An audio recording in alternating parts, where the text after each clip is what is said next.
नमस्कार, ANB news देख रहे हैं आप और मैं हूं आपके साथ हितेंद्र। बड़ी खबरों में आप सभी का स्वागत है। बड़ी खबरों में सबसे पहले बात करेंगे बिहार की।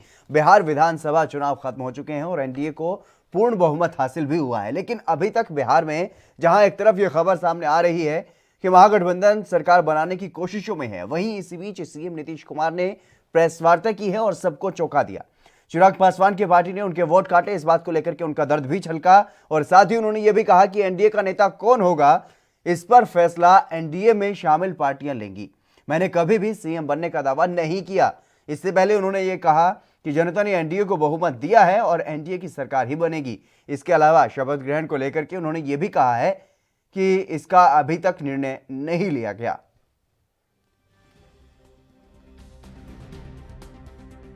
मीटिंग होगी उसके बाद हो ही जाएगा ना, तो हम लोग को क्या करना है। एक बात हम बहुत साफ आपको करते हैं कि भाई कोई मेरी तरफ से आपने देखा है कि कभी हम दावा करते हैं, हम कभी करते हैं, हमने तो काम किया और एनडीए का ये निर्णय होता तो जो एनडीए का निर्णय होगा वही ना मान्य होगा, उसमें क्या करते हैं। लेकिन कोई आप हमसे पूछिएगा कि आपका, तो मेरा कोई क्लेम नहीं, मेरा कोई क्लेम नहीं है। तो जिस तरीके से दिन भर आज जो है गहमा गहमी पटना में देखने को मिली है, निर्वाचन आयोग की तरफ से जो मतगणना के बाद जो कार्यक्रम होता है वो किया गया और राज्यपाल को जाकर के सारी जो गतिविधियां रही हैं उसके बारे में जानकारी दी गई है। वो सीट वहां पर पहुंचाई गई है, कौन कौन कहां से जीता है। और उसके अलावा अगर बात की जाए तो जिस तरीके से महागठबंधन के ये कयास लगाए जा रहे हैं कि कोशिशें जो हैं वो जारी हैं लगातार सरकार बनाने को लेकर के, क्योंकि एनडीए में दो पार्टियां वीआईपी और हम, इन दोनों को तोड़ने की कोशिशें, सूत्रों के हवाले से ये जानकारी मिल पा रही है हालांकि, लेकिन जो अंकगणित है, जो जादुई आंकड़ा हासिल करने के लिए, तो उसमें कहीं ना कहीं एनडीए में सेंध महागठबंधन को लगानी पड़ेगी अगर सरकार बनानी है तो। और उसी को लेकर के ये खबर सामने आई कि वीआईपी, हम और असदुद्दीन ओवैसी की पार्टी एमआईएम से बातचीत जो है वो की जा रही है या फिर अन्य लोगों से भी बातचीत की जा रही है ताकि एनडीए के अलावा सरकार जो है वो महागठबंधन की बने और तेजस्वी यादव मुख्यमंत्री बने। लेकिन इसी बीच जिस तरीके से सीएम नीतीश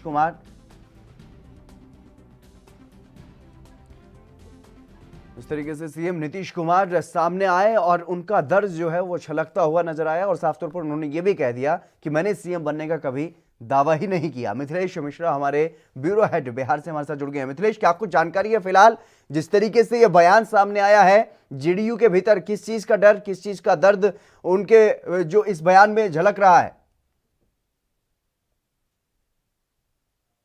तरीके से नीतीश कुमार की बातचीत दिखाई दे रहा था, उस पर साफ तौर पे यही नजर आ रहा था कि जो भी उनके लगभग लौटना शुरू हो चुका है। अब जैसे उन्होंने सीधे तौर पे कहा कि एक वक्त हुआ करता था जब मीडिया से हमारी प्रत्येक सप्ताह में बातचीत हुआ करता था, लेकिन अब ऐसी हालात हो गई कि मीडिया से थोड़ी सी दूरी बना लेनी पड़ी थी या मैं कुछ दूर हो गया था। और उसके बाद जो लास्ट चरण में जो हुआ था, तीसरी चरण की जब चुनाव हुआ था, उस समय उन्होंने जो संन्यास की बातें कही थी उस पर भी उन्होंने पर्दा डालते हुए सीधे तौर पर कहा है कि मैंने कोई ऐसे शब्द नहीं बोला था, बल्कि मैंने ये कहा था कि अंत भला तो शब भला।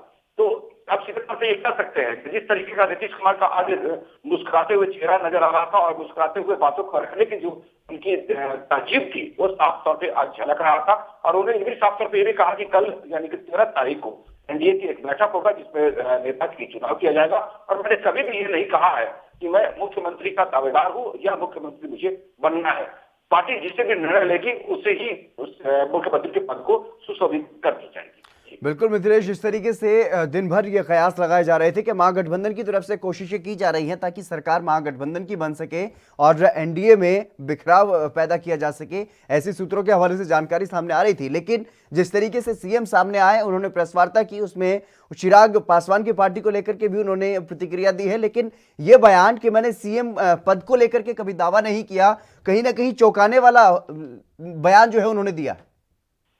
देखिए, इसीलिए जिस तरह के उनके रुख था, खास करके चिराग पासवान का बिना नाम नहीं लेगी, उन्होंने ये कहा है कि हमने जो हमारे कुछ लोग ऐसे भी थे जिन्होंने खास करके हमारी पार्टी के कुछ नेताओं को अपने यहाँ लेकर के गए हैं और उन्हें उम्मीदवार किया, प्रत्याशी बनाया और उनके शिकस्त भी हुआ। तो भले ही थोड़ी सी हमें भी परेशानियां झेलनी पड़ी, लेकिन उन्होंने किसी का नाम उन्होंने नहीं लिया था।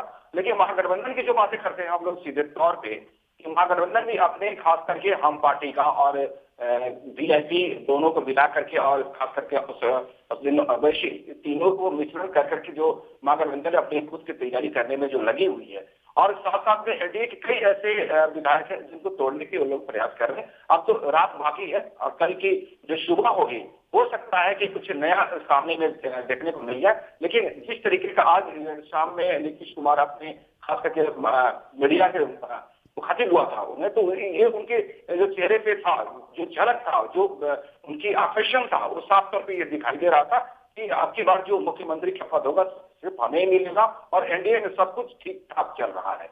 बिल्कुल बिल्कुल मिथिलेश, जिस तरीके से आपने कहा कि सीएम ने यह कहा है कि एनडीए में सब कुछ ठीक ठाक है, लेकिन उनकी बातों से कहीं ना कहीं बीजेपी के प्रति नाराजगी भी झलकती हुई दिखाई दी गई। क्योंकि जिस तरीके से उन्होंने चिराग पासवान की पार्टी का जिक्र किया है बिना नाम लिए, उन्होंने ये कहा है कि हमारी लगभग सभी सीटों पर वोट तोड़ने की कोशिश की गई, लेकिन कुछ सीटें ऐसी हैं जहां पर सीधा प्रभाव देखने को मिला और बीजेपी को इस बारे में फैसला लेना है कि केंद्र में एनडीए में एलजेपी रहेगी या फिर नहीं। क्योंकि एलजेपी पर उनसे ये सवाल पूछा गया था कि एलजेपी पर अब केंद्रीय रणनीति क्या है।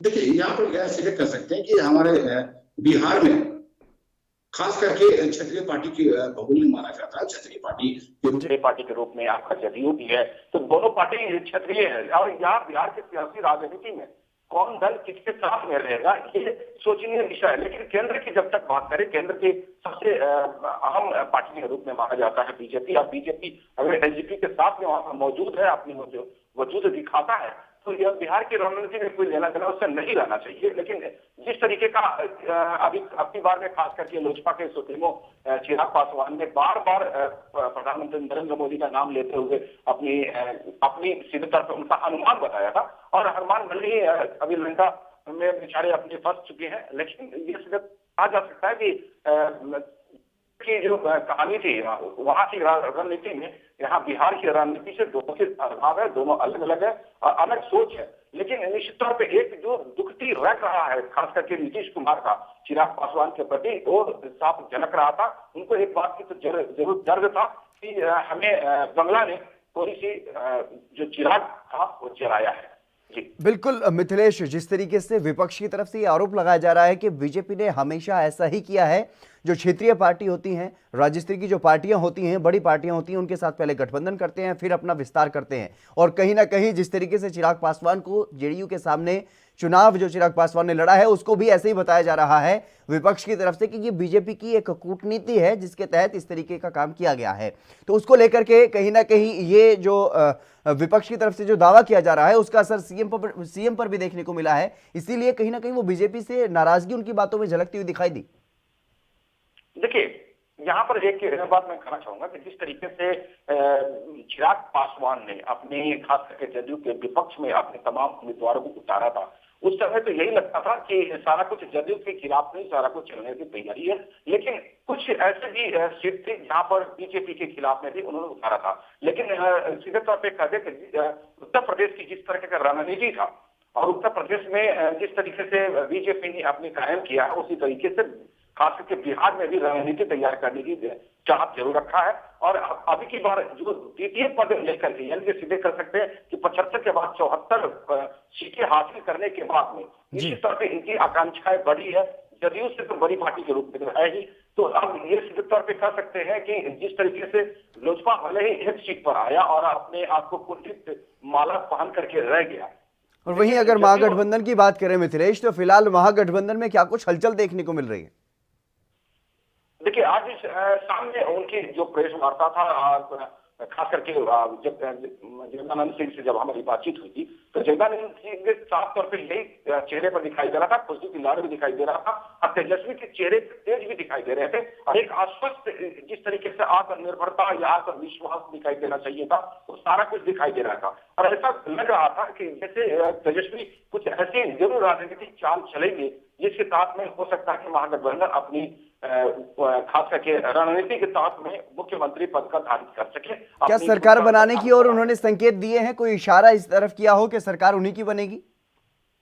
देखिए, हलचलों के बीच अगर बातें करें तो जिस तरीके से उनकी बात अभी रखी जा रही है और उन्होंने कहा कि किसी भी कोई भी महागठबंधन का जो भी विधायक है अब पटना छोड़कर कहीं भी नहीं जाएंगे, बल्कि ये पटना में ही रहेंगे। तो और उसकी आंकलन सीधे तौर पे आप या सीधे तौर पे ये भी लगा सकते हैं, कवायद कही जा सकती है कि जिस तरीके से तमाम अपने विधायकों को उन्होंने अपने पास में रखा है और सभी लोगों से यही कहा गया कि जिनकी घनिष्ठता जिनके साथ में है वे अपना कार्य कर सकते हैं। अब जैसे एक विधायक से मेरी बातचीत हुई कि अंदरूनी बात मैंने पता करने के जो प्रयास किया कि क्या आगामी रणनीति के साथ में महागठबंधन सरकार बनाने की सोच रहे हैं क्या, तो उनकी जवाब सीधे तौर पे यही था कि कुछ अगर मोतियां टूट जाते हैं तो निश्चित तौर पे माला बिखरेगा। तो ये बिल्कुल बिल्कुल मिथिलेश, तमाम जानकारी देने के लिए बहुत बहुत शुक्रिया आपका। तो लगातार जिस तरीके से चुनाव जो है वो खत्म हो चुके हैं और एनडीए को पूर्ण बहुमत भले ही मिल गया हो, लेकिन अभी तक किसी ने भी सीएम के लिए दावेदारी पेश नहीं की है और ऐसे में महागठबंधन की भी सरकार बन सकती है, इस बात के कयास हालांकि लगाए जा रहे हैं। लेकिन उसके लिए टूट जो है वो जरूरी है एनडीए में। अगर कोई भी पार्टी टूटती है तो महागठबंधन की सरकार भी बन सकती है, लेकिन फिलहाल ये कयास है। और इसी बीच सीएम का यह बयान कि मैंने सीएम पद के लिए दावा नहीं किया है, ये सबको चौंकाने वाला है। चलिए बढ़ेंगे अगली खबर की तरफ। प्रधानमंत्री नरेंद्र मोदी ने जवाहरलाल नेहरू यूनिवर्सिटी के परिसर में स्वामी विवेकानंद की मूर्ति का अनावरण किया है। प्रतिमा के अनावरण के बाद पीएम मोदी ने अपने संबोधन में कहा है कि स्वामी विवेकानंद जी कहते थे कि मूर्ति में आस्था का रहस्य यह है कि आप उस एक चीज से विजन ऑफ डिग्निटी विकसित करते हैं। पीएम मोदी ने आगे कहा कि मेरी कामना है कि जेएनयू में लगी स्वामी जी की ये प्रतिमा सभी को प्रेरित करे और ऊर्जा से भरे। ये प्रतिमा वो साहस दे, करेज दे, जिसे स्वामी विवेकानंद जी प्रत्येक व्यक्ति में देखना चाहते थे। ये प्रतिमा वो करुणा भाव सिखाए जो स्वामी जी के दर्शन का मुख्य आधार है। ये प्रतिमा हमें राष्ट्र के प्रति अगाध समर्पण सिखाए, प्रेम सिखाए और स्वामी जी के जीवन का सर्वोच्च संदेश जो रहा है, ये प्रतिमा देश को विजन वननेस के लिए प्रेरित करे जो स्वामी जी के चिंतन की प्रेरणा रहा है। पीएम ने यह भी कहा है कि उस वक्त गुलामी के बोझ तले दबे स्वामी जी ने अमेरिका की यूनिवर्सिटी में कहा था कि यह शताब्दी आपकी है, लेकिन 21वीं शताब्दी निश्चित ही भारत की होगी। पिछली शताब्दी में उनके शब्द सही निकले और इस शताब्दी में उनके शब्द सही करने का दायित्व हमारा है।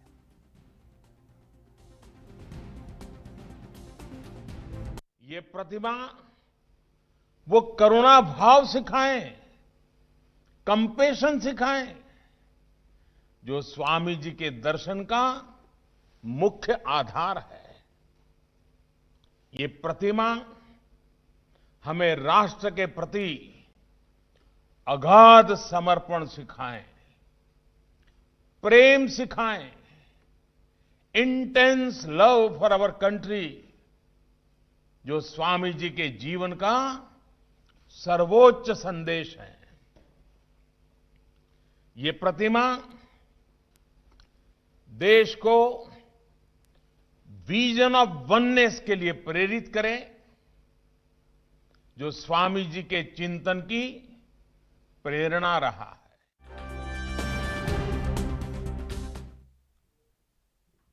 राजीव रंजन वरिष्ठ पत्रकार हमारे साथ फोन लाइन पर जुड़ चुके हैं इस खबर पर चर्चा करने के लिए। राजीव जी, आपका स्वागत है एनबी न्यूज पर।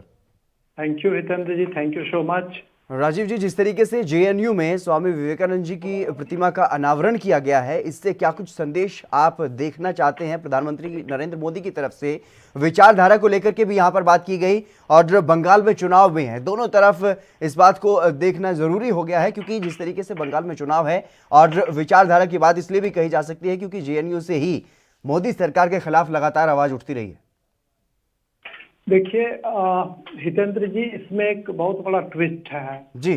ट्विस्ट इसमें यह है कि स्वामी विवेकानंद जो थे अपने समय के सामाजिक न्याय के सबसे बड़े वो हितैषी थे। बिल्कुल। उन्होंने समाज में जाति धर्म के को छोड़ करके मेरिट पे, मानवीयता पे देश को आगे बढ़ाने की बात की।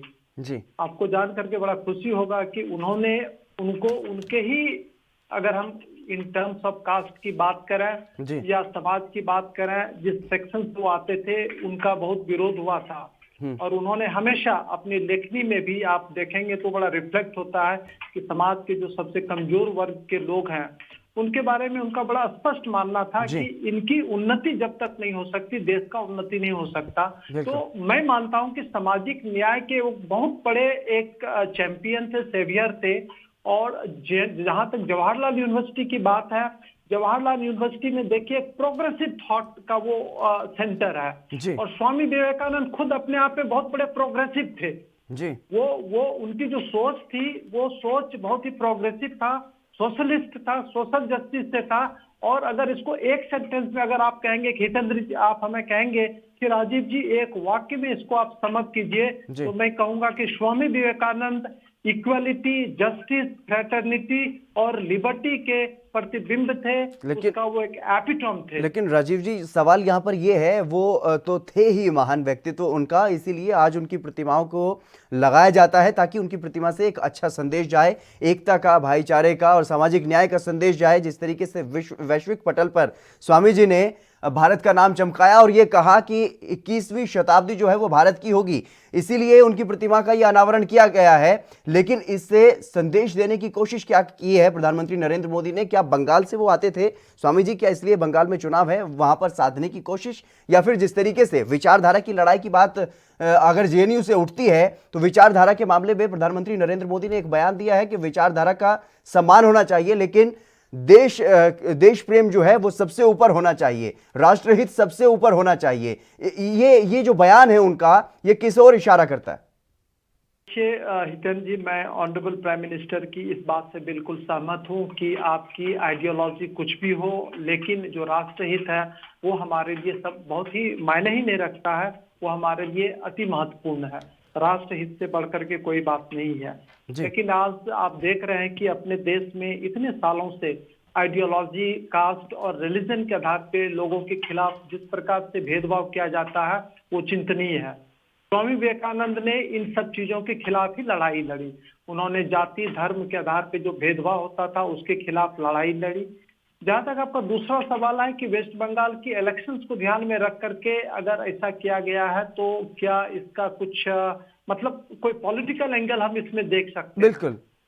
तो हितेंद्र जी, वेस्ट बंगाल का जो पॉलिटिकल फील्ड है, वहाँ का जो पॉलिटिकल डायनेमिक्स है वो इंटायरली डिफरेंट है। वहाँ देखिए वर्षों तक कम्युनिस्ट पार्टी की सरकार रही और उसके बाद से कम्युनिस्ट को हरा करके ममता बनर्जी सत्ता में आई है जी। और वहाँ उसके पहले कांग्रेस की सरकार थी। तो इस प्रकार से वहाँ भारतीय जनता पार्टी एक ऑल्टरनेटिव के रूप में अपने आप को प्रोजेक्ट कर रही है। अच्छी बात है, डेमोक्रेसी में करना चाहिए। आपने कांग्रेस को भी देखा, कम्युनिस्ट को भी देखा और ममता बनर्जी के भी रूल को देखा। आप मुझे मौका दीजिए। तो ये जो नैरेटिव है हितेंद्र, इस नैरेटिव में काफी स्ट्रेंथ होता है कि जैसे हम एक सिस्टम में बात करते हैं, आपने इसको भी देखा, उसको भी देखा, आप मुझे भी चांस दीजिए। बिल्कुल। वो उस हिसाब से आप उसमें वो पॉलिटिकल एंगल ढूंढ सकते हैं। लेकिन स्वामी विवेकानंद के नाम पर अगर आप चाहते हैं कि हम कोई चुनाव लड़ लें या उनको उनके नाम पर वोट लेकर के कोई स्टेट में चुनाव जीतने, मुझे नहीं लगता है कि भारतीय जनता पार्टी की ऐसी मंशा है। राजीव रंजन जी, राष्ट्र प्रेम को सामने रखा जाता है, वो जग जाहिर है कि राष्ट्र प्रेम कितना भारतीय जनता पार्टी के लिए अहमियत रखता है और एकता, अखंडता की बातें लगातार की जाती रही हैं हर चुनाव में, और वही संदेश यहाँ से देने की कोशिश, क्योंकि जेएनयू वो जगह है जहाँ से टुकड़े टुकड़े गैंग जिसे बीजेपी की तरफ से कहा जाता है वो भी वहीं से निकला है। और मोदी सरकार के खिलाफ लगातार जो आवाज़ निकली है, अगर मैं ये कहूँ कि सबसे पहले आवाज़ वो जेएनयू से निकली है तो वो ये गलत नहीं होगा। इसलिए वहाँ पर जाकर के राष्ट्र प्रेम की बात करना, राष्ट्र की अखंडता की बात करना और इस तरीके का संदेश देना, कहीं ना कहीं ऐसे लोगों पर पलटवार भी हो सकता है जो मोदी सरकार के विरोधी हैं। देखिए हितेंद्र जी, इसमें दो, मैं जवाहरलाल यूनिवर्सिटी को बड़ा नजदीक से जानता हूं। मेरा जवाहरलाल यूनिवर्सिटी से जुड़ाव भी रहा है। हमने वर्षों तक काफी कैंपस को नजदीक से देखा है जी। मैं इस बात से मैं असहमत होता हूं कि वहाँ टुकड़े टुकड़े गैंग वाली जो बात होती है, लेकिन बीजेपी आरोप लगाती रही है। मैंने सिर्फ वही कहा। ये हितेंद्र जी देखिए, आरोप भारतीय जनता पार्टी लगाती है या कोई और लगाते हैं, मैं उसमें नहीं जाना चाहूंगा। हाँ, यह बात जरूर है कि जेएनयू का जो कैंपस है वो बहुत वाइब्रेंट है जी। आप देखिए कितना सुखद संजोग है हितेंद्र जी कि जिस वाइब्रेंसी, जिस वाइब्रेंसी, जिस फ्रीडम ऑफ एक्सप्रेशन, जिस आजादी की बात स्वामी विवेकानंद करते थे जी उनका प्रतिमा का अनावरण आज ऑनरेबल प्राइम मिनिस्टर ने वहां किया। और इस बात को ऑनरेबल प्राइम मिनिस्टर ने यह सिद्ध कर दिया जी कि हमारा जो देश है यहाँ आजादी पे अंकुश हम नहीं लगा सकते। जी समान विचारधारा रखने वाले लोग अगर हमारे साथ नहीं है, ये उनकी जो विचारधारा है अच्छी बात है, हमें उसका सम्मान करना चाहिए, जी। लेकिन राष्ट्र हित में हम सबको बिल्कुल। एक आवाज में बोलने चाहिए। बिल्कुल ये राजीव जी। स्वामी विवेकानंद जी ने भी यही कहा। स्वामी विवेकानंद जी, हितेंद्र जी, आपको पता होगा कि स्वामी विवेकानंद को जब यूनाइटेड स्टेट्स जाना था वर्ल्ड रिलीजन में पार्टिसिपेट करने के लिए, जी तो कोई उनको स्पॉन्सर नहीं मिल रहा था। जी कई लोग उनका विरोध कर रहे थे, जी लेकिन वो वहां गए और उन्होंने जो वहां व्याख्यान दिया हितेंद्र जी, जी। वो मील का पत्थर साबित हुआ। और बिल्कुल। उन्होंने विश्व को बताया कि हमारा जो रिलीजन जी। है, हमारा जो ये भारतवर्ष कितना महान राष्ट्र है, वो एक बहुत बड़ी बात है हितेंद्र बिल्कुल जी। बिल्कुल और राजीव जी, इसीलिए यहाँ से प्रधानमंत्री नरेंद्र मोदी ने भी यही कहा है कि ये प्रतिमा सभी को ये संदेश देती रहे लगातार, जो राष्ट्र प्रेम का संदेश जो देना चाहते थे स्वामी विवेकानंद। बहुत बहुत शुक्रिया मेरे साथ जुड़ने के लिए, तमाम अहम बातचीत करने के लिए। फिलहाल रुकेंगे एक छोटे से ब्रेक के लिए, जल्द हाजिर होंगे।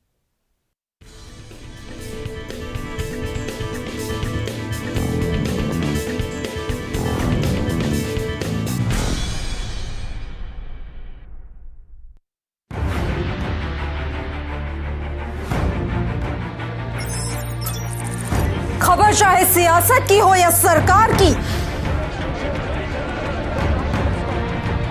खबर चाहे भ्रष्टाचार की हो या गुनहगार की,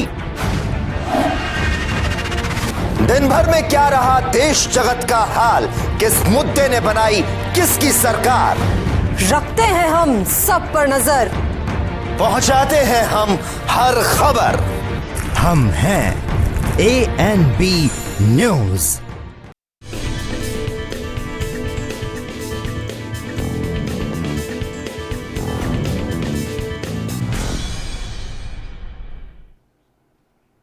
ब्रेक के बाद एक बार फिर से आप सभी का स्वागत है। खबरों में आगे बढ़ेंगे। पटाखे बेचने और जलाने पर कई राज्यों में पाबंदी लगा दी गई है। हरियाणा के अंबाला में पटाखा व्यापारियों में यहां पर रोष देखने को मिला है, क्योंकि 2 दिन बाद दिवाली का त्योहार है और दिवाली पर पटाखा कारोबारी अच्छी कमाई करने की आस में थे, लेकिन सरकार और एनजीटी ने उम्मीदों पर पानी फेर दिया।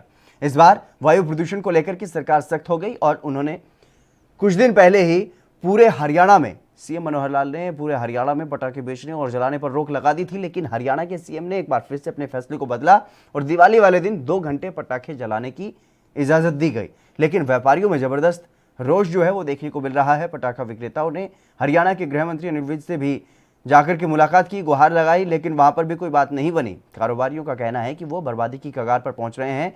उन्होंने ये कहा कि सरकार को ये आदेश पहले जारी करने चाहिए थे ताकि ये मार कारोबारियों पर ना पड़ सके।